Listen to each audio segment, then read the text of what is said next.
చాలామంది మందిరానికి వచ్చేటప్పుడు నిరాశగా, నిస్పృహగా, మొక్కుబడిగా సంవత్సరానికి వచ్చేవాళ్ళు ఉంటారు. ఒకసారి పండగలకు వచ్చేవారు ఉంటారు. వెళ్ళకపోతే సేవకులేమో అనుకుంటారేమో అని వచ్చేవాళ్ళు ఉంటారు. అటువంటి వారందరితో దేవుడు మాట్లాడుతున్న మాట ఏంటంటే, దేవుడి సన్నిధికి ఎప్పుడు ఎలా రావాలంటే కృతజ్ఞత అర్పణలతో ఆయన గుమ్మంలో ప్రవేశించాలంట. కీర్తనలు పాడుచు ఆయన ఆవరణంలో ప్రవేశించాలంట.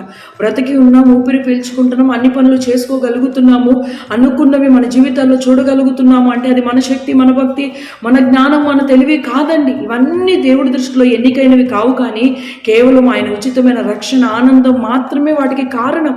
ఆయన రక్తంతో మనల్ని విమోచించుకున్నాడు కాబట్టి ఇవన్నీ మనం చూడగలుగుతున్నాం, చేయగలుగుతున్నాము, సమాజంలో ఆయన పిల్లలుగా కొనసాగగలుగుతున్నాము. దావీదు లాంటి మహారాజుకి అనిపించిందంట జీవితాంతరము దేవుని మందిర ఆవరణంలో గడపాలని అనిపించిందంట. మనం ఏ పాటి వారం అండి? కాబట్టి దేవుని సన్నిధిలో సంతోషంగా రావాలి, ఆనందంగా రావాలి. ఆయన